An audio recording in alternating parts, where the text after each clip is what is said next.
Okay, guys, here's the thing. Ousama game has without a doubt the biggest, if not the baddest plot armor we have ever gotten. Hello everybody, my name is Anime Uzumaki, and today I want to make a toast. I want to make a toast to Ousama game because Ousama game episode 10 has really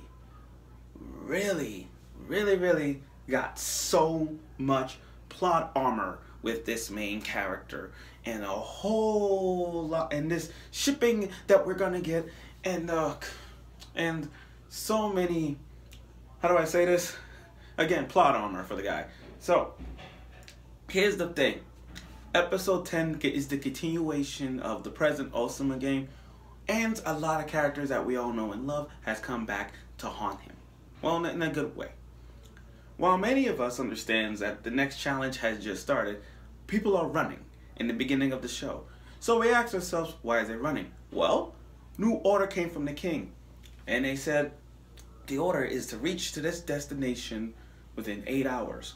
And within every 8 hours, whoever's the farthest dies of whatever punishment. So it's kind of like, it's more like a Mario Kart, if you think about it. Like, there's 8 players. I mean, like, let's go to Mario Kart 8 status. Let's say you're the farthest one, and you didn't reach the finish line. Everybody else made it, but you lose and you die. So picture Mario Kart, but in a fucked up way. So everybody's running and running and running.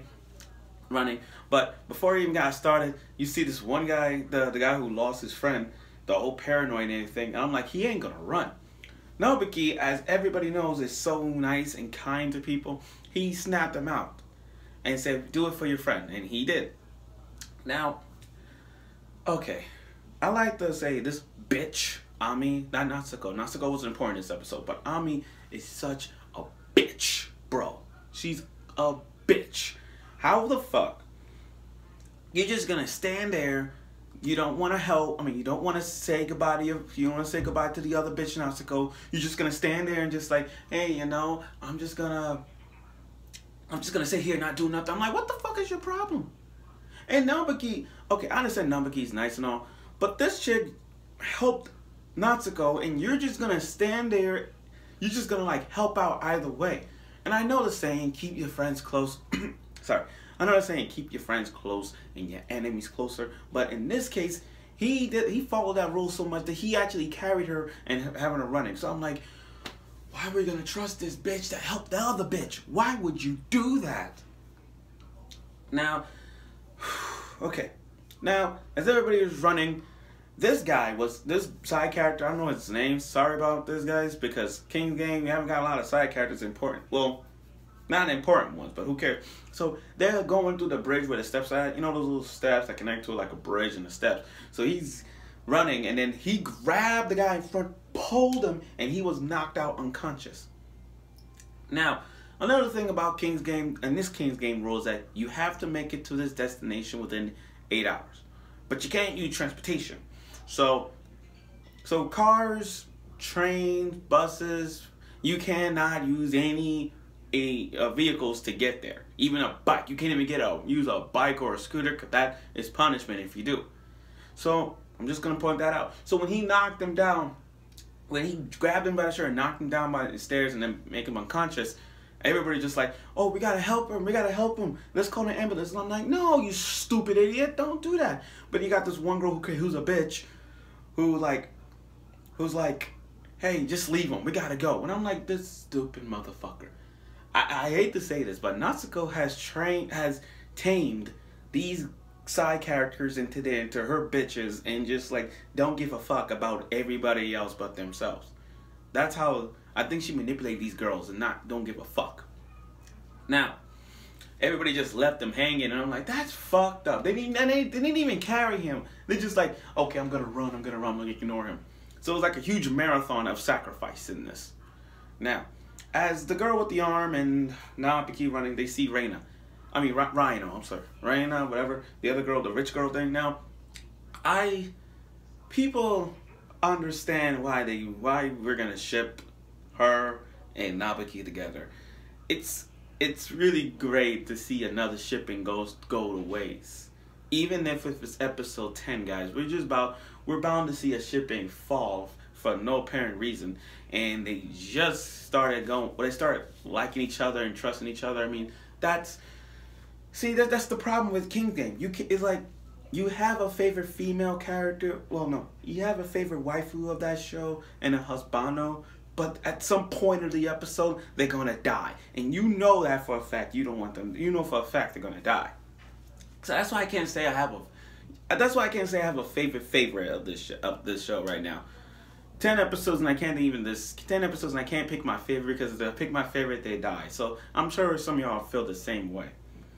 So as they're running, you know, Rhino and I can't pronounce her freaking name. That rich girl and Nabuki running. They hear footsteps, and just when they're about to arrive, the guy that was unconscious came up on top. Now,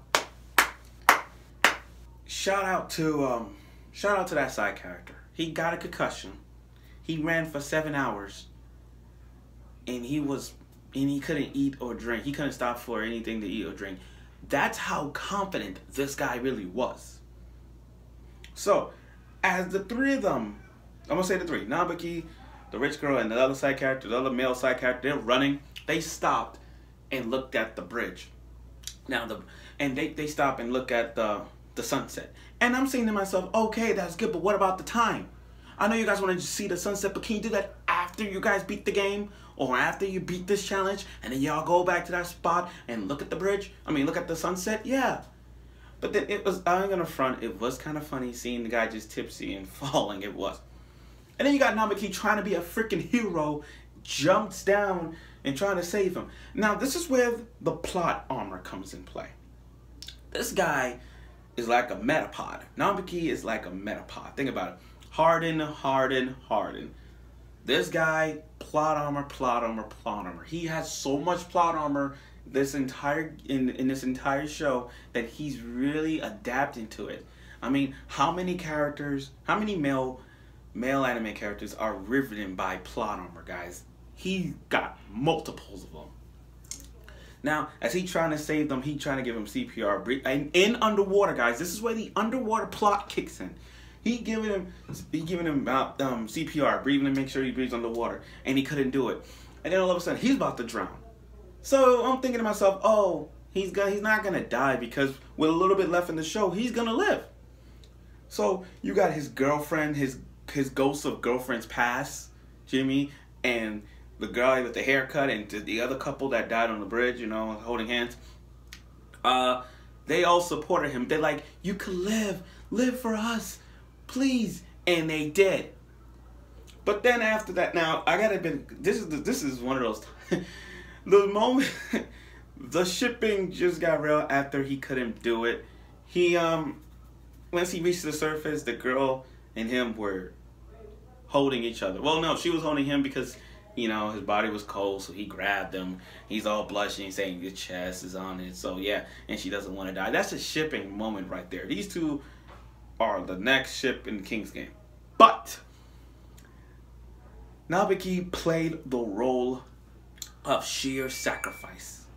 He played a role of sheer sacrifice towards everybody in this game. Because in the end of the show, he literally stopped to tie his shoes to let her be in front by, I'll say about 3 or 4 feet from it. And then as soon as the 8 hour ended, it says C27, he dies of suffocation. So she's going around saying, Nabuki, you did this when... So I'm like, you played it right. You played it right, man. You sacrificed him. You sacrificed your own body, your own shoelace, pretending to tie your shoe just for her to be in front. That's how sheer sacrifice Nabuki really is. He's trying to make sure everybody lives and he dies. Now, I can honestly say this. This is just me saying this as episode 10 progresses. I got this feeling that this is just me saying this, but I got this feeling that Nabuki is gonna survive this. I mean, come on, guys, 10 episodes, and he's already like survived all the odds in his old school. I'm pretty sure he's gonna survive the odds in this. With that biggest cliffhanger, he's gonna survive it. Now, another theory I have in the store is that with all the plot armor he has, he will survive this. Now, granted, if he dies, people are not gonna watch his anime, or maybe Nabuki just let her be in front to pass down the torch. So in other words, if Nabuki dies, she is gonna have to kill Natsuko, and everybody would be happy. You know what I mean? That's how, the way I see it, that's how it's gonna work. So in this King's game now, it's not about Nabuki dying, but it's trying to find a way for Natsuko to die. So what I'm trying to say is, I think Nabuki and Natsuko wanted to die I think Nabuki and Natsuko want to die together, because if they were to die together, chances are there won't be another King's game. Maybe the King's game won't end. That's what Nabuki wants to do. To have both of them die at the same time, we will have no more King's game, and the rest of the side characters will live on with their lives. That's what I see. But that's all I have to say about episode 10 of Ousama game. But I will say this. This episode was really the sheer willpower and the entire plot armor that the main character developed. I mean, sure, he's nice and kind. He's making these good choices to make sure everybody survive. But with his moral of King's game, it doesn't matter if you're a good friend to him or a bad friend to him.